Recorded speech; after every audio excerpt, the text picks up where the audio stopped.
ওয়ালাইকুম আসসালাম ওয়া রাহমাতুল্লাহ। কেমন আছো সবাই? আলহামদুলিল্লাহ।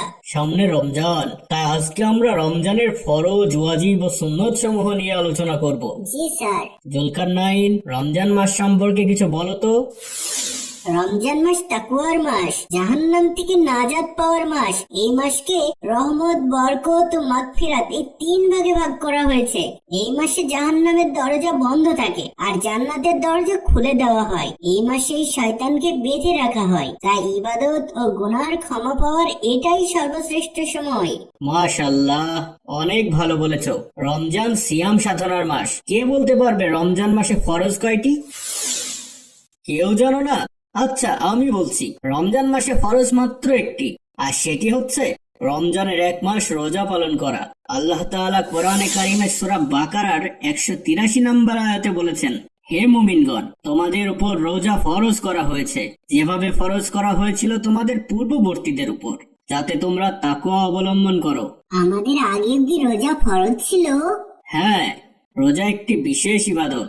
স্যার, রোজা কি সবার উপরে ফরজ? অবশ্যই, সকল প্রাপ্তবয়স্কদের উপর রোজা ফরজ, যারা শারীরিক ও মানসিকভাবে সুস্থ। তাহলে স্যার, ছোটদের উপর কি রোজা ফরজ না? ফরজ নয়, কিন্তু ছোট থেকে রোজা রাখা ভালো, কারণ এতে বড় হয়ে রোজা রাখতে কষ্ট হবে না। বড়দের উচিত ছোটদের রোজা পালনে উৎসাহিত করা। আর যদি কেউ অসুস্থ থাকে, তাহলে তাকেও কি রোজা রাখতে হবে? অসুস্থতার ব্যাপারেও মাসআলা আছে। যদি কেউ খুব অসুস্থ থাকে, তবে তার জন্য রোজা না রাখলে গুনাহ হবে না, কিন্তু সুস্থ হওয়ার পর তাকে সেই রোজার কাজা অবশ্যই আদায় করে দিতে হবে। আর যদি কাজা আদায় করতে অপারগ হয়, তবে রোজার পরিবর্তে ফিদিয়া দিতে হবে। স্যার, ফিদিয়া কি? ফিদিয়া হলো শরিয়া মোতাবেক কেউ রোজা রাখতে না পারলে তার প্রতিটি রোজার জন্য একটি ফিতরা এর সমপরিমাণ খাদ্য বা মূল্য একজন গরিবকে দান করা। ও আচ্ছা, তার মানে শারীরিক অসুস্থতার জন্য রোজা রাখতে না পারলে প্রতি রোজার জন্য এক ফিতরা এর সমান খাদ্য বা মূল্য গরিবকে দান করতে হবে। একদম তাই। তবে ভালো হলো নিজেই নিজের কাজা রোজা করে দেওয়া। তাহলে তো আমাদের অবশ্যই রোজা মিস দেওয়া উচিত না। অবশ্যই না। অন্য সকল ইবাদত আমরা করি আমাদের নিজেদের ভালোর জন্য। রোজা একমাত্র ইবাদত যা করা হয় আল্লাহ তাআলার সন্তুষ্টির জন্য। প্রতি বছরে মাত্র একবার আসে, আর রোজার প্রতিদান আল্লাহ তাআলা নিজে দিবেন। সুবহানাল্লাহ।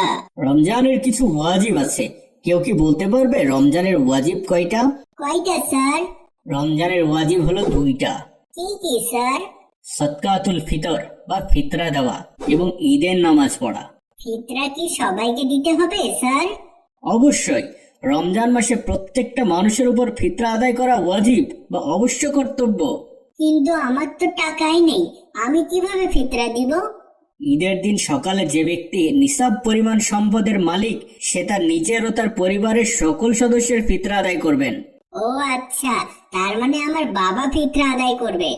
কিন্তু স্যার, যদি কারো নিসাব পরিমাণ সম্পদ না থাকে?